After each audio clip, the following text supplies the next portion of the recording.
All right. So we left off talking about Baroque Italy, and we were looking in particular at the works of Caravaggio, who has a very particular style. He's very easy to pick out stylistically, in that there's certain things that all of his pictures seem to share in one way or another. And this is true whether they're religious pictures or genre scenes. They have a very, very dark background, and a use of sort of theatrical spotlighting to highlight the figures in the foreground, to make them stand out against that background, right? They emerge from the shadow not like Leonardo's. It's not smoky, it's not sfumato, right? It's theater lighting. And the light that Caravaggio used is often used as a metaphor for the light of God, the light of divinity. So this is the light that strikes Paul or Saul of Tarsus from his horse, strikes him blind on the right, or the light of the message of Christ as he calls St. Matthew to be one of his followers on the left. In both cases, the source of the light is not shown. This is typical for Caravaggio. He does not show the source of light. It comes from, if you will, off stage, right? Also typical for Caravaggio is the general color scheme, which tends toward earth tones, often offset by a few reds and greens, but not a significant number of them. It's primarily orangey brown, right? Earth tones are key. Also typical for Caravaggio is the enhancement of the dramatic moment. These pictures are really all about moments of transition, moments of change, high drama. Matthew's moment of recognition about his past and his future. Saul's moment of conversion, the moment he struck blind. Right? High drama that's enhanced not only by the lighting, but also enhanced by the placement of the figures close to the viewer. Dramatic close-ups. And all of these stylistic conventions that Caravaggio uses in all of his pictures are conventions that seem to be inspired by the Counter-Reformation, by the Catholic Church at the Council of Trent, who proclaimed that religious art was viable and valid, unlike those Protestants who are destroying religious images. They have a role to play in the Catholic Church. They teach people who cannot read. And that in order to do that, they should be clear, right? Simple and clear, straightforward. They should be realistic and accurate. And they should appeal to your emotions, right? They should appeal to your piety, right? And so Caravaggio does all those things. The lighting simplifies it, right? Adds to the drama, which appeals to your emotions. It simplifies it. It clarifies it, right? It's accurate. It's realistic looking. It's incredibly realistic. The hair and the skin of St. Andrew next to Jesus on the left, on the right of the left-hand picture, compared with Christ himself. Ruddy St. Andrew is like a fisherman, right? It's got that sense of realism. His dirty feet in the shadow here, but Caravaggio loves dirty feet, right? On his saints. They really have a sense of sort of a gritty realism that also fits with these overall demands coming from the Catholic Church for what religious pictures should look like. Now, no one was painting like Caravaggio. There weren't, prior to Caravaggio, there weren't other pictures that looked like this. There's a few people we can point to as having, bits of things that influenced him, some night scenes here and there that might have had an influence on Caravaggio. But really, nobody pulled it together like he did in this way. And that meant that after Caravaggio, it turns out he was incredibly influential. Right? A lot of artists began to paint in Caravaggio's style. And we started to look at some of these on Monday. Right? We saw a genre scene by Orazio Gentileschi that followed closely in Caravaggio's steps. Right? Now, it's important to remember that these followers of Caravaggio didn't study under him, right? These followers of Caravaggio were just impressed by the pictures that they saw in the churches in Rome. and Naples, right? The two cities where he was active. And in fact, both of these pictures are still in the same church they were commissioned to decorate, right? I got to see both of them when I took a class to Rome a few years back, right? These are not my pictures because it's too dark to take good pictures there, right? But they're still in the same church where they were originally designed to hang, right? And the people who were influenced by him saw these and went, wow, that's great. And it must have met with some acclaim from the Catholic patrons who see it being the epitome of the kind of style they want for religious pictures, right? So he has this huge number of people who are influenced by his works, and not just in Italy, sort of all over the place, because the people that get inspired by him travel elsewhere. People see those and become sort of secondhand followers of Caravaggio by having seen someone else who had seen his works firsthand, right? It's just throughout Europe in the 17th century, we can find a lot of Caravaggio followers, right? Many of them probably didn't even know they were following Caravaggio. They're just following this cool new style that's so dramatic, right? The term that we use for these followers are Caravaggisti, followers of Caravaggio, right? And Artemisia Gentileschi, who's the daughter of Orazio Gentileschi, whose work we looked at on Monday, is one of these Caravaggisti. She probably never met Caravaggio. Caravaggio died in 1609, I think it was. 1608, 1609, somewhere right in there. And like I said, he didn't have any pupils, but she had seen his pictures and follows them. And you can see with these are the same subject matter. So Judith and Holofernes, what book in the Bible is this? It's in the Old Testament.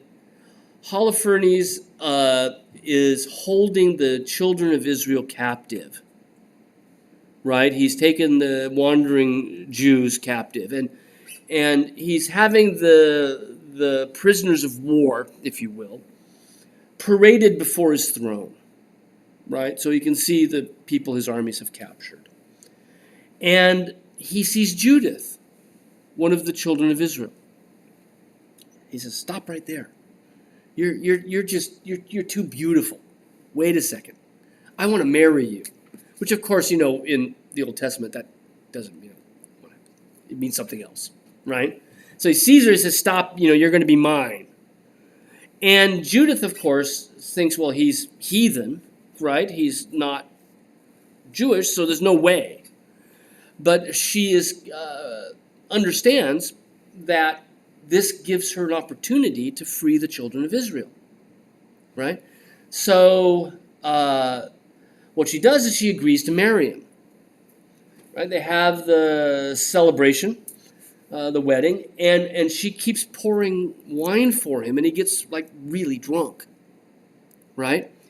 And then they go back to his tent to consummate the marriage, and she cuts his head off. And thus the king is decapitated. She can free the children of Israel, right?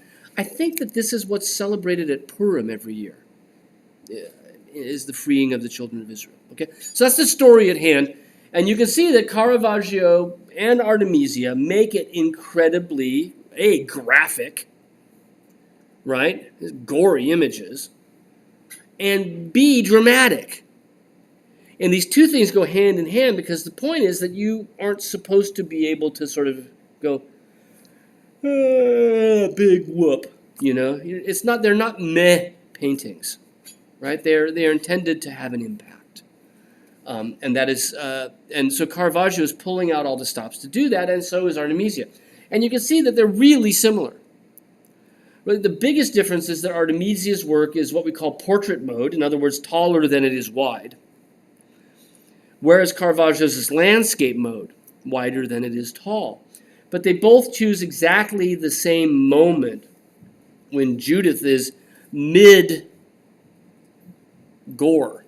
right? Mid-cut.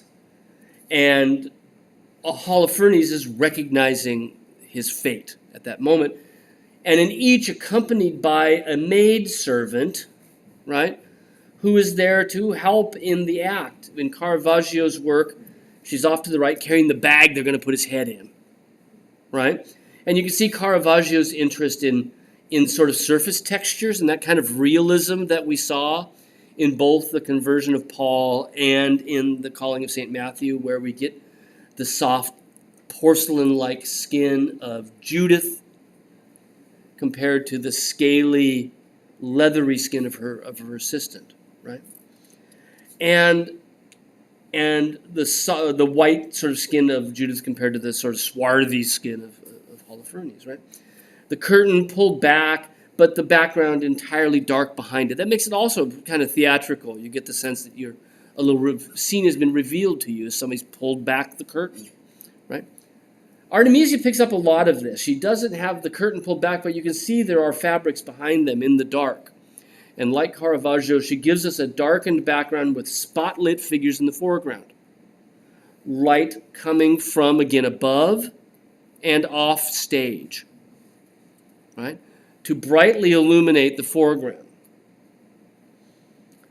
Both of them have the similar bed on which Holofernes is being held.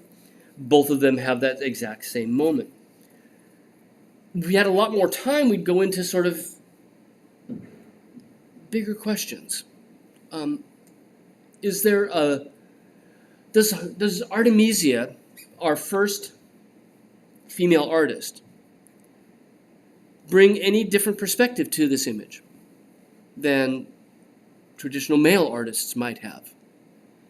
Is Caravaggio imagining the scene from what it would be like to be Holofernes, whereas Artemisia is imagining the scene from what it would be like to be Judith? And in fact, if anything, the difficulty of cutting off the head looks more realistic in Artemisia. Bound and determined, right? Straight-armed, as she holds the head down.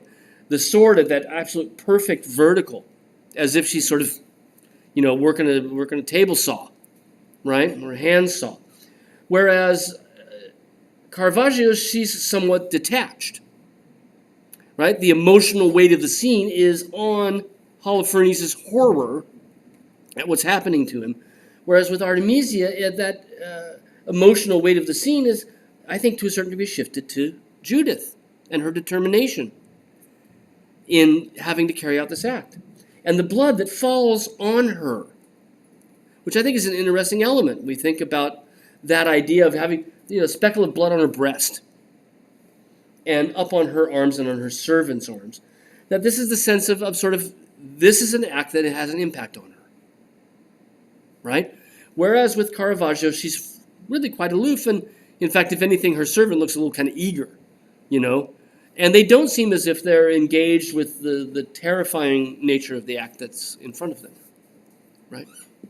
So these are interesting things to begin to investigate with Artemisia Gentileschi, and they become more interesting because of what we know about Artemisia's biography. One of her father's friends raped her in the art studio, we think. And he was put on trial, and he basically got off with his hand being slapped. It's just the most minor of no big deal, right? And one of the things we see with Gentileschi's work, Artemisia's work, is that many of them are about women exacting punishment. And it's really tempting, even though this is way before Freud, right, to sort of psychoanalyze the works. And think about whether or not her approach to this particular image, and many of her images, might actually be a channeling of her feelings about what had happened to her and how it played out. Right? This has certainly been part of the dialogue on Artemisia. Baroque sculpture is every bit as dramatic as Baroque painting. Now, obviously, you can't be a Baroque sculptor and be a Caravaggisti, right? You can't darken the background. You can't spotlight the figure, right? But what you can do is give it a sense of dramatic emotionalism, which is, again, exactly what the Counter-Reformation authorities want from religious art. Right? So here, if Caravaggio is probably the prominent Italian Baroque painter, then Bernini is equally the prominent Italian Baroque sculptor. And he's also an architect, and he also painted. He's a man of many, many talents. Right? And exactly what is Baroque about the Baroque period is summed up on a certain level when we compare the two Davids, Michelangelo's famous High Renaissance David and Bernini's Baroque David, right? Michelangelo stands in contrapposto. That is a pose you can hold forever. That is a pose at rest, but with the potential to act, right? So half of him is flexed, half of him is relaxed, and it's not left and right? It shifts from the legs to the arms. Half of him is closed off. The other half kind of opens up, right? But it doesn't move, right? You don't get the sense with Michelangelo that you would turn away and turn back and he might have shifted his position. Now you look at Bernini and you realize that this is in the middle of a very specific movement, right? He twists on his core, right? He turns in space. Michelangelo turns his head to the right, but the body is pretty much on a plane with where the screen is right now, right? Michelangelo's is frontal, whereas Bernini's corkscrews in space. Right? With Michelangelo's, there's a reason you always see him from this side. Because Michelangelo designed him to be seen from a single side. In fact, I don't think I mentioned this, but there's this famous quote from Michelangelo about how he sculpted. He said that his job as a sculptor was to reveal the figure that was hidden in the block of stone. That he felt that every block of stone sort of had something in there, and his job was just to find it by cutting away the stuff you didn't need. And he said that the way he worked, the way he found the figure in the stone, was similar to somebody laying in a bathtub and you pull out the cork. He would just work his way down and slowly reveal the form in the same way the water would slowly reveal someone laying in a bathtub, right? And that accounts for a certain level why it has this frontality, right? He'd start from one side and work his way back into it, around to the back. Now with Bernini, right, that's certainly not the way he's working. He must be working from all sides at once. And in the same way that Michelangelo really almost requires that you see him from this point of view, Bernini almost requires that you walk around him. Like you're just invited to interact. And we've seen that with other Baroque works, where the idea of interaction is part of the Baroque. That's how it reaches out and engages you. It wants you to interact. So Caravaggio, doesn't make any boring pictures that don't ask you to interact. And Bernini doesn't make boring sculptures. They ask you to sort of move around. They ask you to actively engage with the image. Right. Like Caravaggio, Bernini also loves the dramatic moment, right? Moments of transition, moments of change, moments of high drama. With Michelangelo, we don't know when this is in the story. There's nothing to lock it down, right? He's looking off to something we cannot see. I guess so is Bernini's, right? But is it before he throws the stone? Is it after he's thrown the stone? Is he just listening and hearing Goliath going thud, thud, thud on the other side of that hill, walking closer like some Godzilla movie, where like Jurassic Park when you see the puddle shake, we don't know. There's nothing to clue us in. With Bernini's, this is a moment, right? We know exactly when we are in the story. He's winding up to chuck that stone. He's about ready to, just before he throws it. So that's a really dramatic moment within the story, right? And then Michelangelo's is all about sort of, I don't know. On a certain level, it's about what's going on inside David's head. It's his determination. He's sizing it up. And, for the High Renaissance, it was all about how the inner workings of the soul could be revealed on the outer figure, right? But with Bernini's, it's very physical rather than mental, right? It's not Neoplatonic anymore in the same way as being interested in the ideals of the figure. It's much more earthy, right? And again, Baroque realism, right? With this. So we have the cord around the rock. You have to remember that with marble sculptures, this is carved marble, right? That marble is very brittle.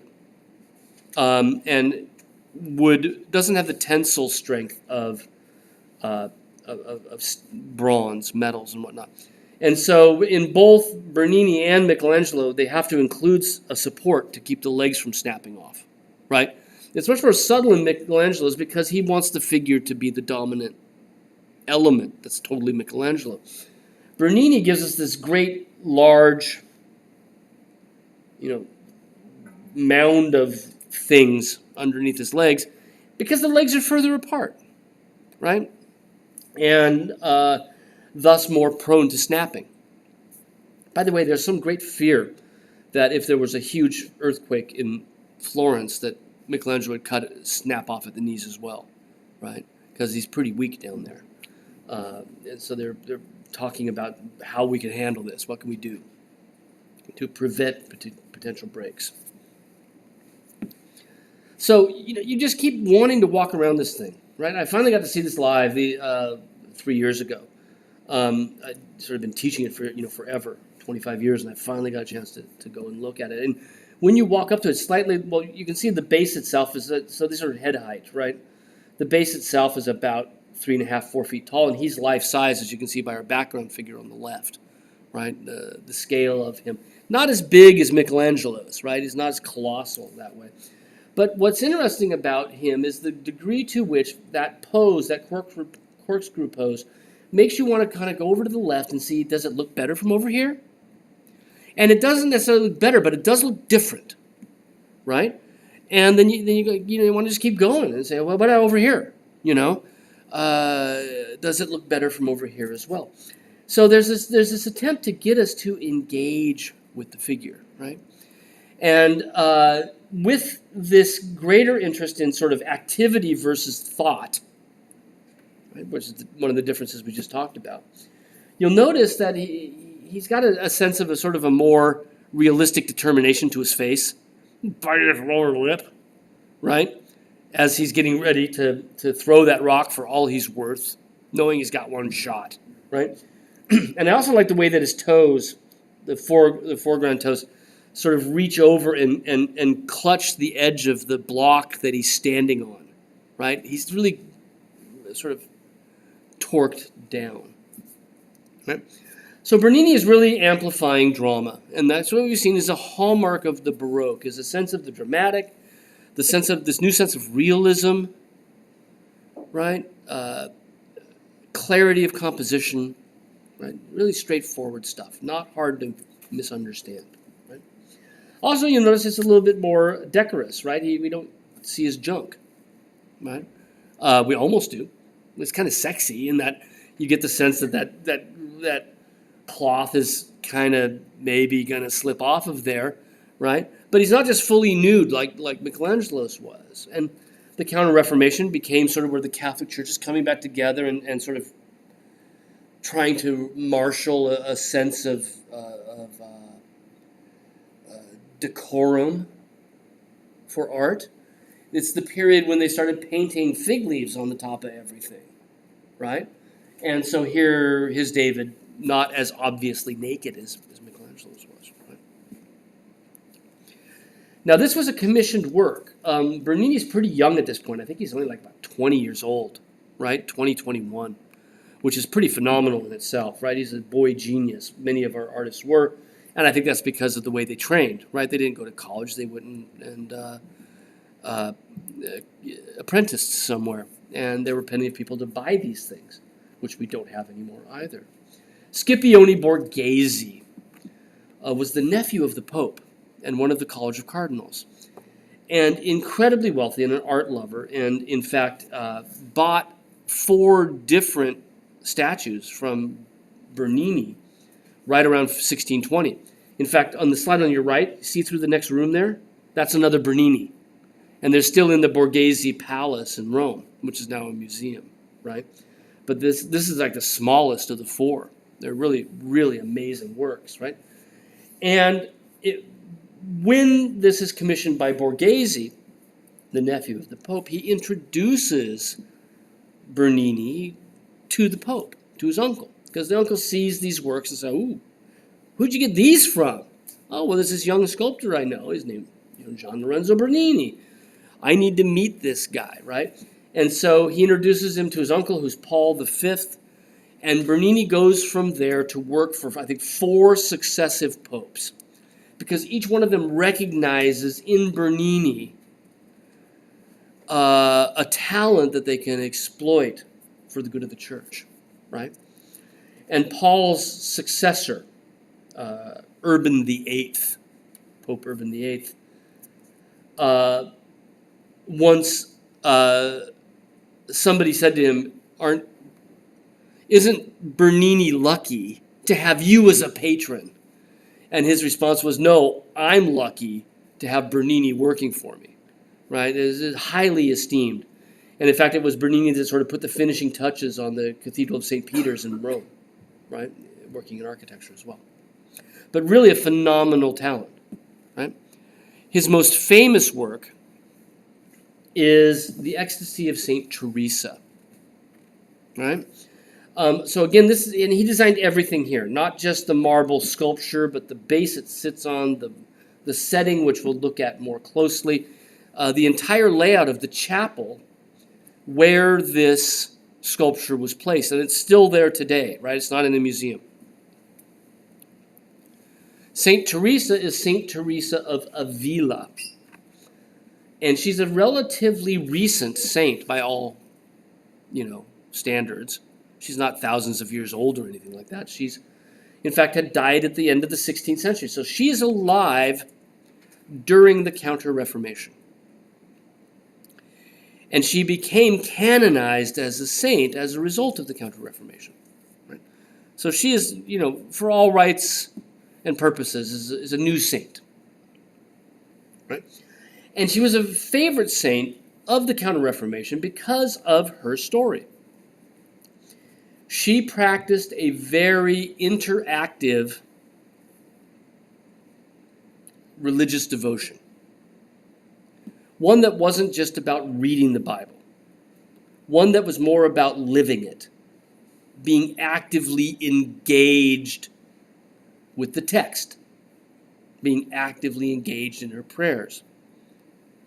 And this is common in the Counter-Reformation, and it's that aspect, that active engagement, that spills over into the pictures and the sculptures. Right?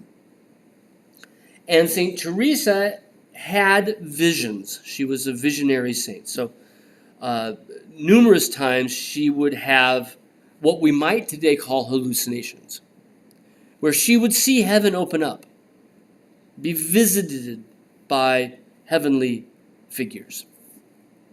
Right? And one of these occasions, the most famous of these occasions, she's visited by an angel in the middle of the night.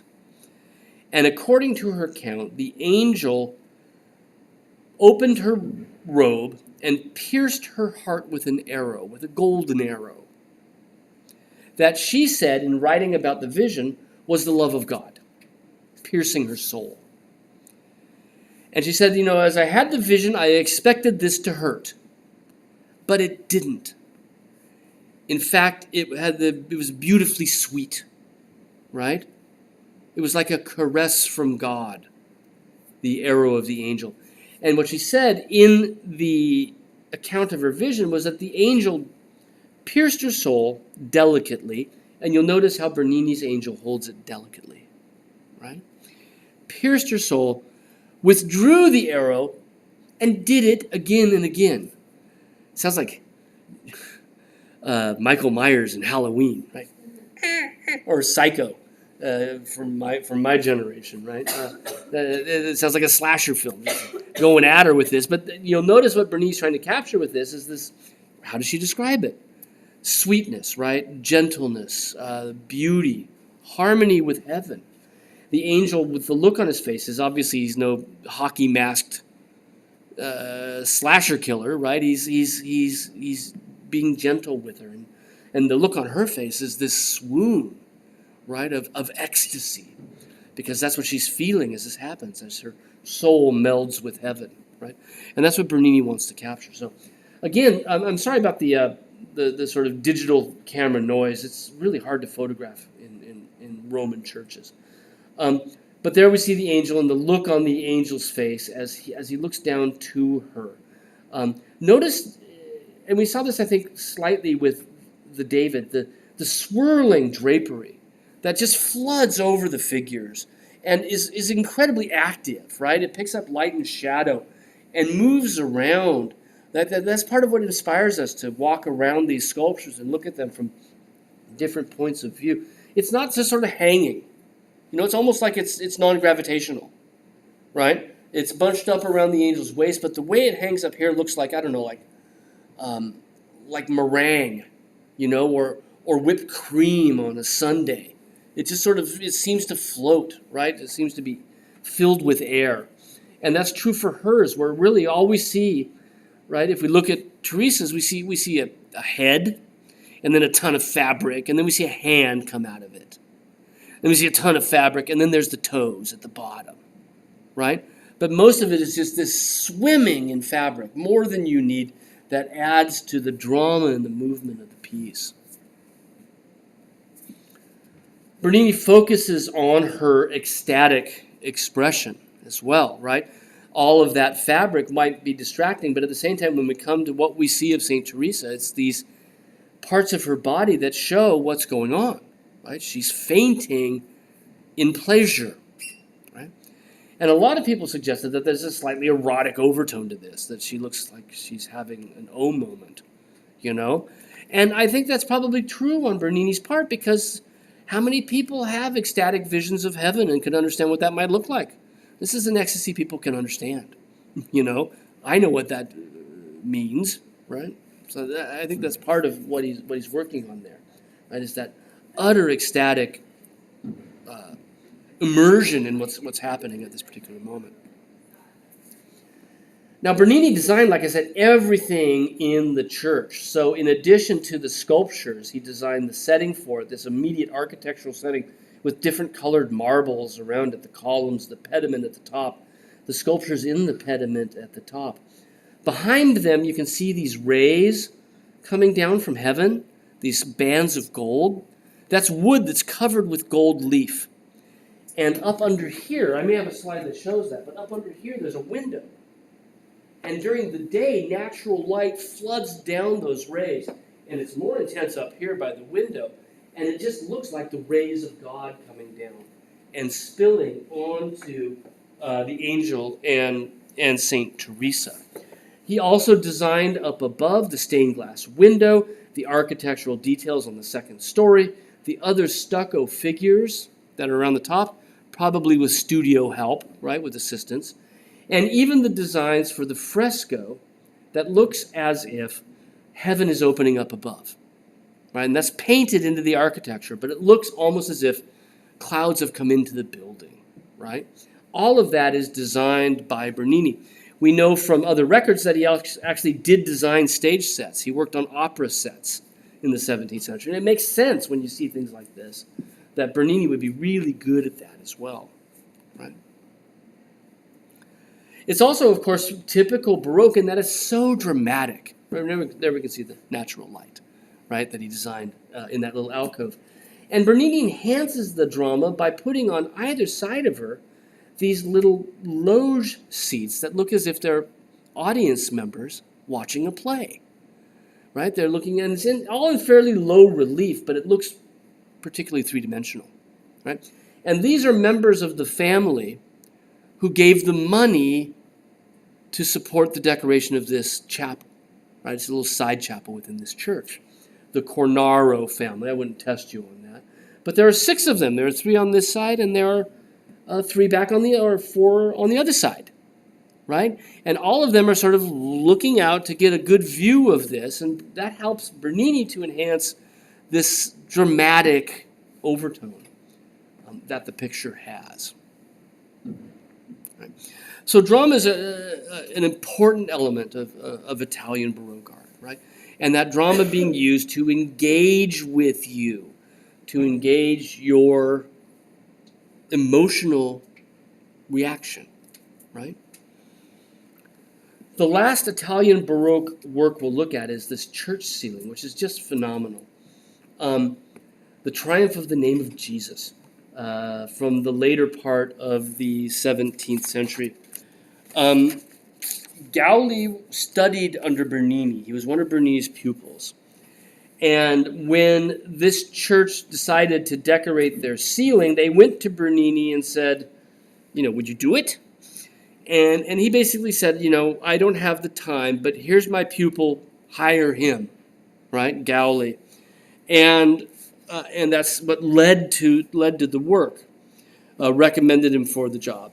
And it's total theatricality. It's total illusionism. The ceiling opens up like a vision, even more so than what we saw with Bernini, right? We'll first talk a little bit about the church this is in, and then we'll look more closely at the decorations that Gauli has put on the ceiling. And I'm sorry the one on the left is upside down, but when you come in the door, you can't get a full view of it, right? So I had to go down and look back to get it all within the frame, right? And up on the right, then we're looking straight up at it where it's right side up, right? So the church this is in is called the Church of Il Gesù, or Il Gesù, I think, right? And this is the home of the Jesuits. Have you heard of the Jesuits? No? Yes? They were reformed. They're basically behind Catholic education, right? So Marymount exists because of the Jesuit idea of the Catholic intellectual tradition, right? They were also very much a militant arm of the church during the Counter-Reformation. They were only founded, around 1540 or so, and became very, very strong through the Counter-Reformation. The man who founded the Jesuit order was Saint Ignatius Loyola. There are other Marymount universities that are Marymount Loyola, or Loyola Marymount, right? Named after Saint Ignatius Loyola, right? And there's also a Loyola College as well, right? That usually does pretty well in NCAA, right? Saint Ignatius Loyola, the founder of the Jesuit order. Now, Ignatius Loyola is an interesting figure for us because, like Saint Teresa of Avila, he also practiced a very engaged kind of devotion and advocated that Catholics, during the Counter-Reformation, that Catholics should be more deeply engaged with their prayers and their studies than you might want. And he came up with a regimen that he called the spiritual exercises. And basically what Ignatius Loyola encouraged his followers to do was, as they were practicing their devotions, as they were reading prayer books or the Bible and reading about events from the past, they should try to actively imagine, using all 5 senses, what that event was really like. So if you were reading a prayer book and it was talking about Christ carrying the cross, walking toward the mountain for crucifixion, Loyola would recommend that you feel the burden of the cross on your shoulders, that you try to imagine what it would feel like to have a crown of thorns on your head, right? Try to feel the dirt under your feet. Smell the sweat of the people around you. Hear the dogs barking. Taste your own sweat and blood as it dripped down your face, right? Use all 5 senses to fully engage. He's actively trying to get people to have visions, to break down the barrier between our mundane physical life and the world of the spirit, right? Break down the barrier between heaven and earth, right? And that's exactly what Galilee does here. So the scene, the central scene, right, that big oval in the middle, is based on the book of, I think it's Philippians, that every knee shall bow before the name of Christ. And in fact, there's a banner at the top with that inscription in Latin. Every knee will bow before the banner of Christ, right? Let's see if I got it. Philippians 2:10. At the name of Jesus, every knee should bow in heaven, on earth, and under the earth. That's his inspiration, and that's written on a scroll toward the top, right? And what Galilee is trying to show is not only how that works out in human figures, but also trying to break down the barrier, like Ignatius Loyola, like the Jesuits, break down the barrier between heaven and earth, right? And so what he did was he designed the ceiling to be partly architectural molding. A lot of those rosettes and some of the designs you see, most of the gold, architectural molding. Three-dimensional figures in stucco around the molding as if they'd come down from heaven. And then a fresco painting inset within that architectural frame that looks as if it spills over the edge of the frame, as if it spills directly into our space. And I went here and I spent, I don't know, a couple hours here, like walking around and trying to see what was painted and what was three-dimensional. Because from the distance, right, 80 feet down below, it's difficult. And I got to tell you that after sitting there, I was still confounded. I had to go back and look up online for some pictures to figure out, because it's so effective in its illusionism, right? So there are certain figures that are certainly sculpted and other ones that are not, right? So on the windows on the side, those are three-dimensional figures, right, on either side of the windows. But as we get closer to the frame, we can see some more figures that look as if they're stucco. That one's painted instead. And how do we know? Because he's holding up the architectural molding. Right there. Right? He's not actually physically there. This guy obviously isn't. Right? He's painted from below, seen in foreshortening, and looking as if he's just simply floating there. But at the same time, right there, that stucco is laid in around these three-dimensional stucco parts of the ceiling, to the point where even in a slide like this, is this three-dimensional or painted? Right? And I'd have to get up there with, a stick or my finger or something to tell you for sure, because I still can't, right, from this. It's so effective with its illusion.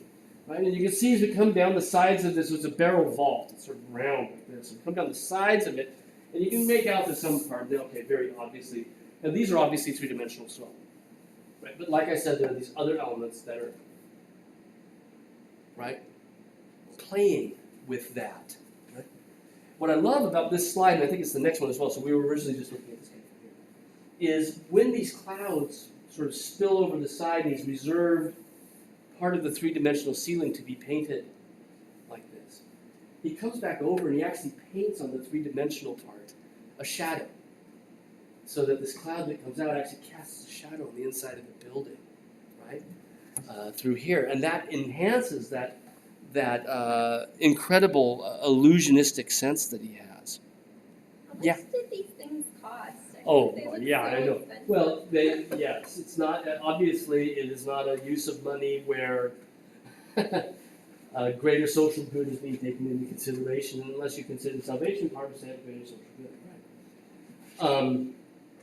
Yeah, they had money to spend, right? In a way that we just don't see anymore, and certainly with our, democracy wasn't what it is now, right? And so, right now, if Pope Francis were to commission some of this, some people might say, hey, you got a lot of big talk about social justice and the poor. What the heck are you doing, right? Well, I don't think people worried with. This is during the time of Urban VIII, and I don't think they were really concerned with that. Right? It is pretty phenomenal, right? And there are Roman Baroque churches are just there are a lot of them that are like this, right? Here with this detail, right? So we're looking now at the very top, I think. Is that right? Where's that? Yeah, that. I think that's it. No, there are no figures around that. Where is this? Well, you can probably figure it out, right? But in this case, I think that those angels are three-dimensional, right? And that the figures around them are not. And I think that he's actually painted part of the angels so it looks as if they have shadows on them. Right? Because if he didn't do that, then the moving shadows, the light sources beneath them, the candles and whatnot, would reveal what's what and make it look fake. Right? So he's gone back and actually really created sort of light sources for these things to make them appear that kind of realistic. So here, these are real three-dimensional figures down here. Right? They come down here somewhere. Real three-dimensional architecture through here and here. And then he's reserved this space to fresco, right, with plaster.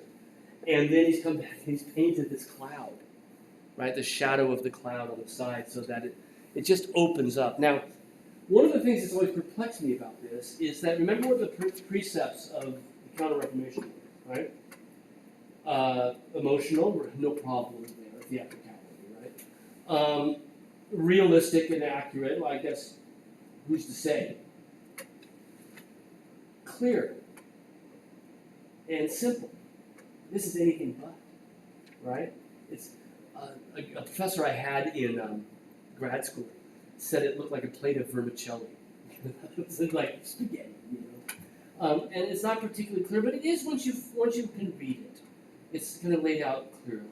But there is a sort of a mishmash here, and I think that's because we're 100 years after the Counter-Reformation was, right?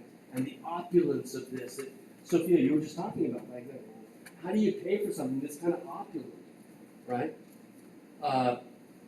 Is trumping. is pushing aside the concern for clarity, right?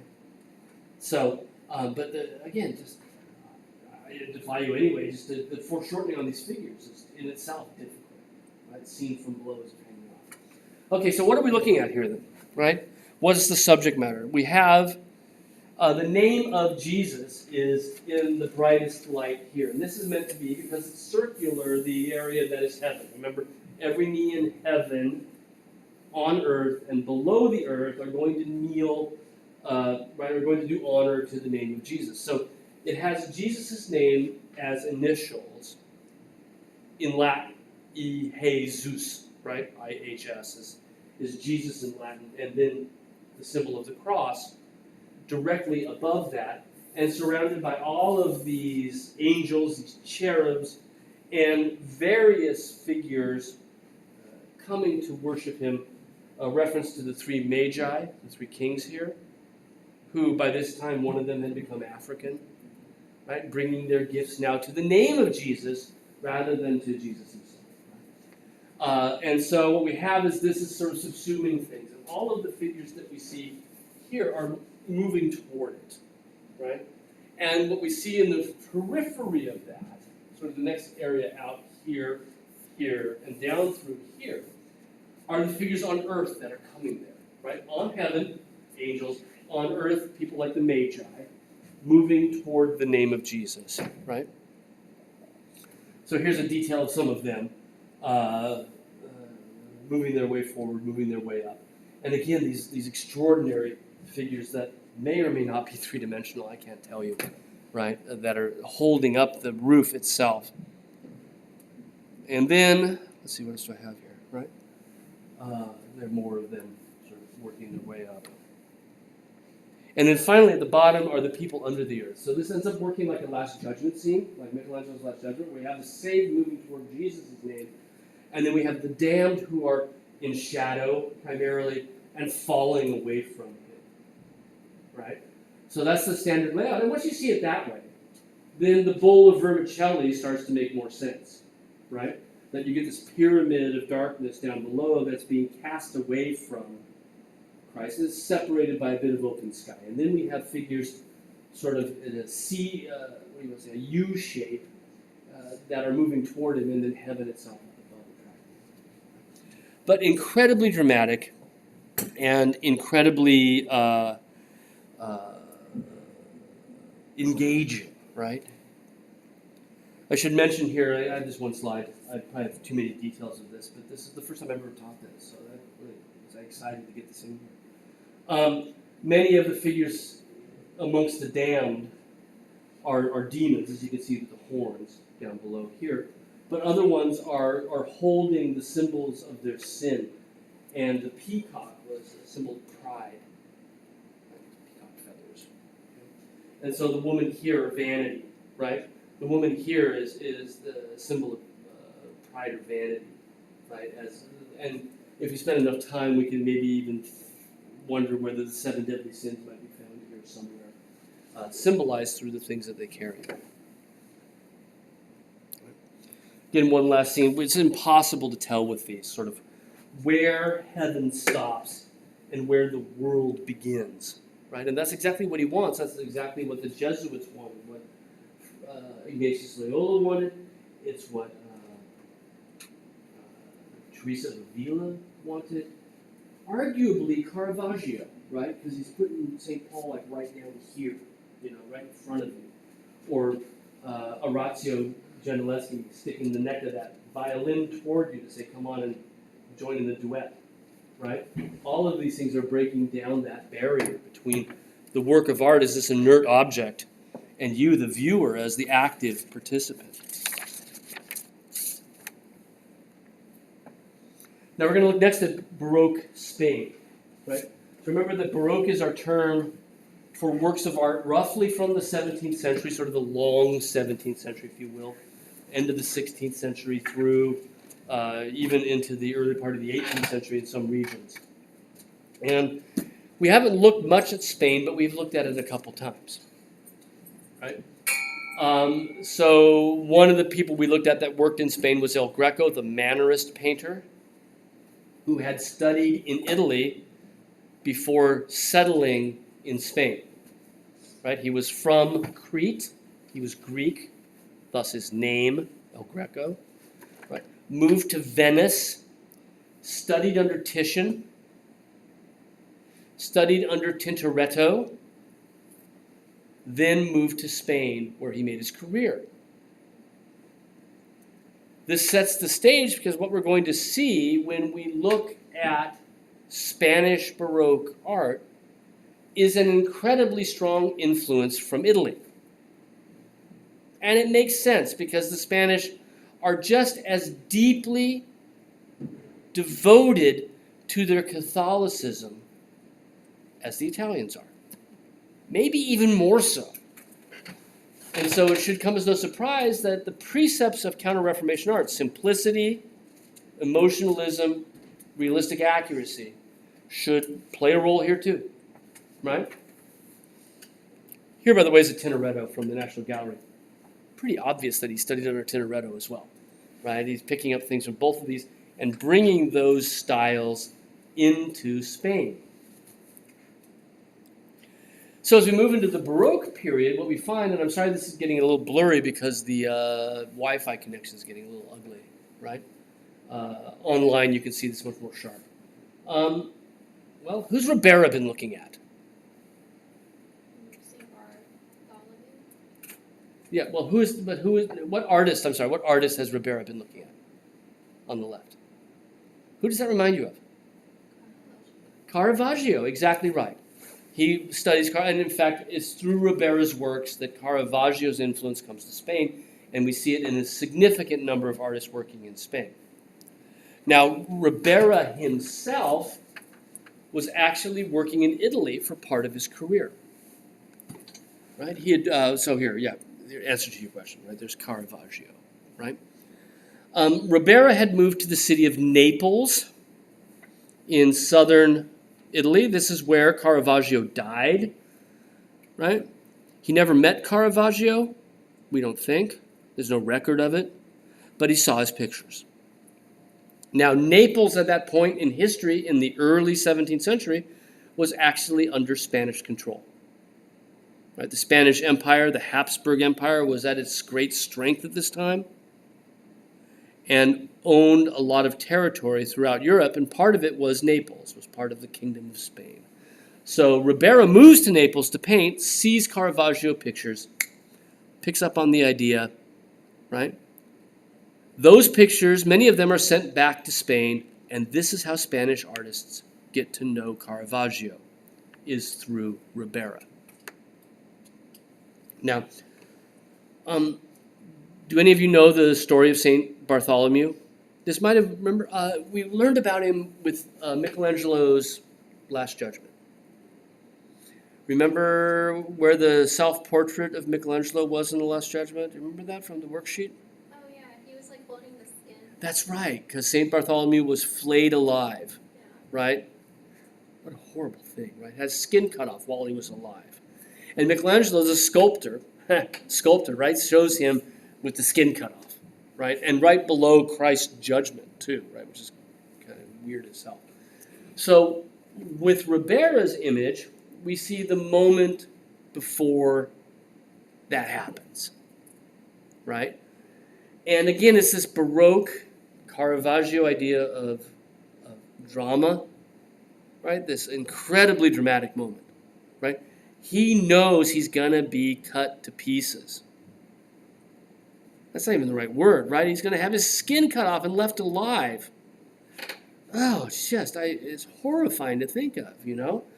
Have all of his skin removed. And he knows that. It's going to hurt like a son of a gun.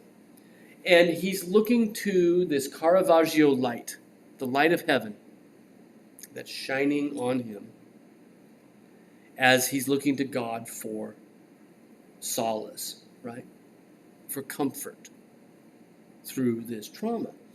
And Ribera chooses this highly dramatic moment when, and I got a detail of it, the torturer, surrounded by two others, right? The guy who's going to do the cutting has got the knife out. And here's a detail. Maybe this will show up a bit better. He's got over his shoulder a leather strop. He's sharpening the knife, right? He's taking that knife and he's putting a good barber's edge on that knife as he runs it up and down the leather strop that's over his shoulders. And he's looking at St. Bartholomew. Okay, where am I going to start? Right? How do you do this? Right? So it's that dramatic moment before. And to emphasize, of course, the story of St. Bartholomew without showing the gore, I imagine what Caravaggio might have done, right? It might have been a lot more horrific. But it's all about the flesh of St. Bartholomew. Look at how much of the picture's real estate is St. Bartholomew's flesh, right? It's like half of the picture. And that strong diagonal, which makes it more dramatic, right, adds to the drama of the close-up, adds to the drama of the lighting. That strong diagonal, right, formed by the flesh of St. Bartholomew.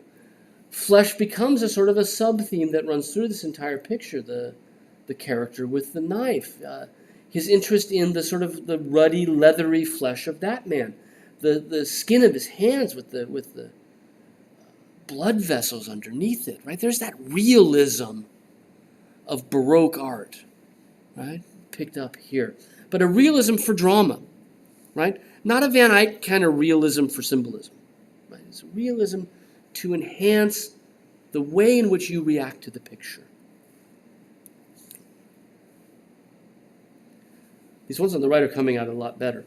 The skin of St. Bartholomew as well, right? Part of the emphasis. Using the way he lays the paint down. I really like this about his paintings. And we'll see this in other Baroque paintings, but you know, the old man's face, on the sides of your eyes, right? You get the crow's feet.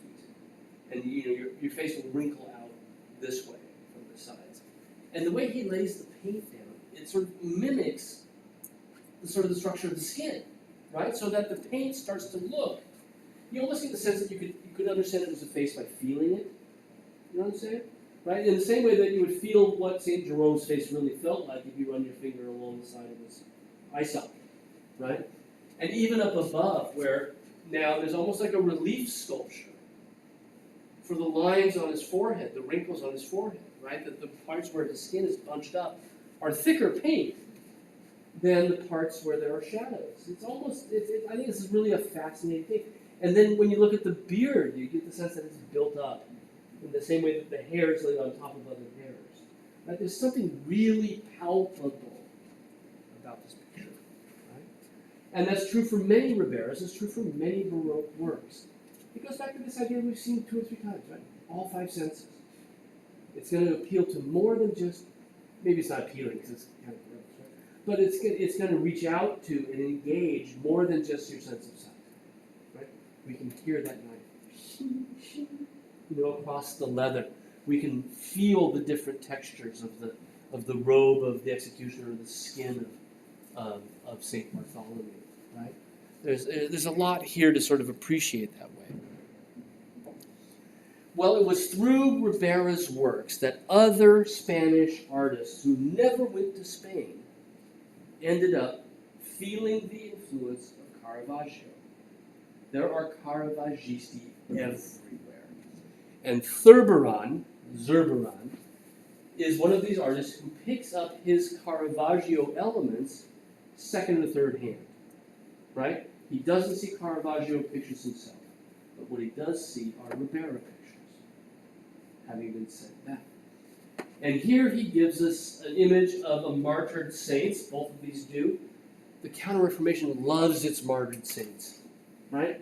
Images of saints become sort of overwhelmingly popular during the Counter-Reformation.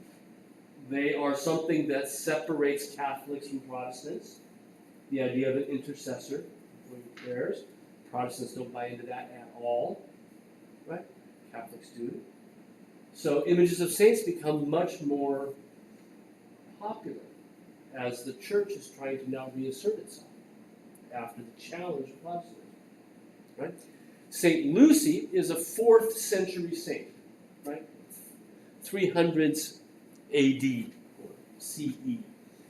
And she was the beautiful daughter of a very wealthy family, right? But she had converted to Christianity. And she had decided that she was going to devote her entire life to God. At the same time, her family wants to marry her off, right? Get some young suitor, develop the family treasures, etc., etc. She doesn't want anything to do with that. And at one point, one of these suitors who comes around to see her comments on the fact that her eyes are so terribly beautiful. And so what does she do? She plucks them out so he won't find her eyes beautiful. And that's what's on the plate. Right? Looks like oysters, but they're her eyeballs. Complete with the lids. Right? Well, Halloween's coming up, right? This is good for that. I watched an old Frankenstein movie from the 50s, a British Frankenstein movie where he's got the eyeballs floating in the... It was like my wife and I going, yeah! Even 40 years later, right? There's her eyes. And what happened is that after she was martyred, eventually she died for Jesus, they grew back. And that's why she still got them.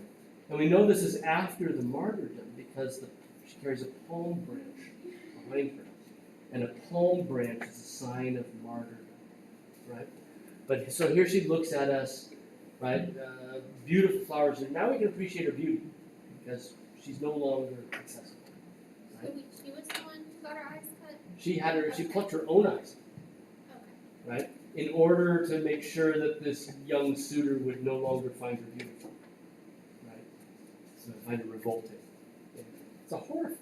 Catholic martyr stories are actually pretty horrific when you read them. Right? St. Bartholomew flayed alive, and Lucy plucking out her eyes just to get some guy to say no. Right? That seems pretty extreme. Right? Now, even though she's a 4th century martyr, right? Zurbaran dresses her as a 17th century Spanish woman. The clothing is contemporary to Zurbaran, not contemporary to St. Lucy. And that is something we've seen again and again, right? That with the exception of guys in robes for religious works, most times we've seen religious figures, even back in earlier periods, early part of the Renaissance, they've been dressed as contemporaries.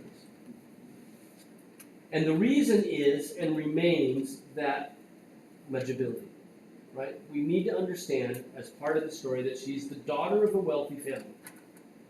That's part of what Thurberon wants us to get. Okay, fine. How do you get that idea across? You can either you give her a pound, make her sitting on a pile of money.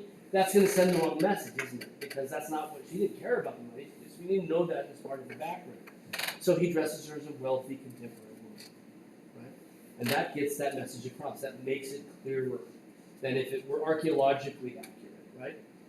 So when the Catholic Church says accuracy for religious pictures, they don't mean historical accuracy in the way that we understand it, in the way that people pick apart historical films, right? You know, when the Spielberg Lincoln came out, it's no, not that, this, right? No, that's not what they're worried about. They're worried about accuracy in a way that helps the clarity, right? So this is accurate in that she's dressed like a wealthy woman, which is part of her story. It would be inaccurate if she were a pauper and dressed this way, right? So they see accuracy in a very different way than we understand it today. It's not about historical research, historical accuracy. Now, Thurberon is working in the biggest economic center in all of Spain.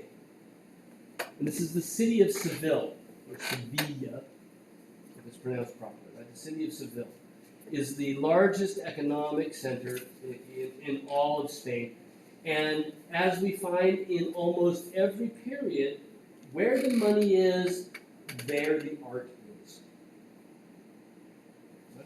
Because you don't need art to live. I hate saying that because I think you do, but you don't need art to live in the same way that you need food and water, right?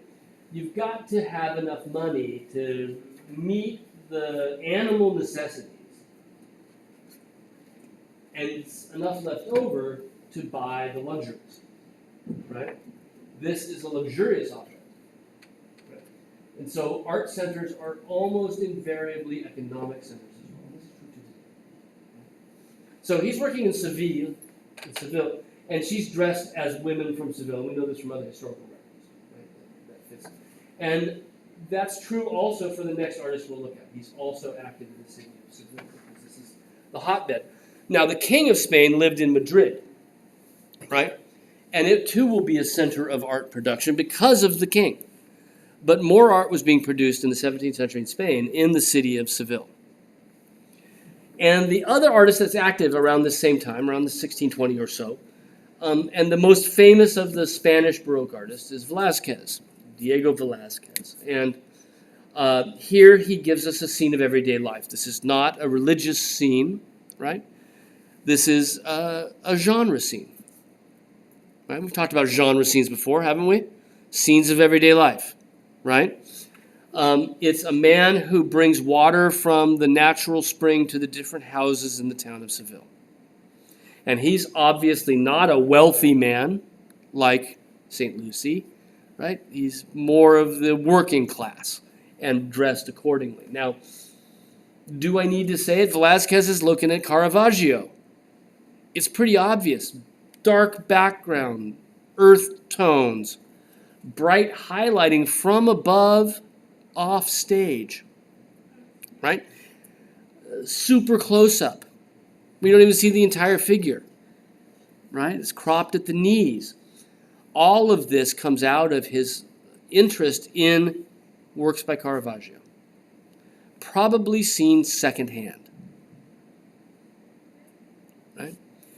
And like other works we've seen, it's very much interested in texture. It's very much interested in more than just looking, but the sense of taste, the sense of touch, the sense of sound, all five senses. Some nice details from this. So if we look, for example, at the older man here, and compare him to the young boy, right? We see a sort of leathery flesh of the older man. We can even appreciate with his costume that heavy wool robe over a linen sleeved shirt, and how Velázquez is able to capture all of these different textures by the way in which he puts the paint on the canvas. Suggests the different textures, right? The little boy has smoother skin, and whereas the leathery man has his hand on an unglazed jug, right? No shiny glaze to the outside of it. The boy, soft and smooth skin, has his hand on a smooth glass, right? Really knocking it out of the park when it comes to how he's handling these different textures. And everywhere we look with it, we find that Velázquez is focusing on these variations in texture. So the man has poured some of the water from his jug for the little kid to taste. Another man in the back is drinking.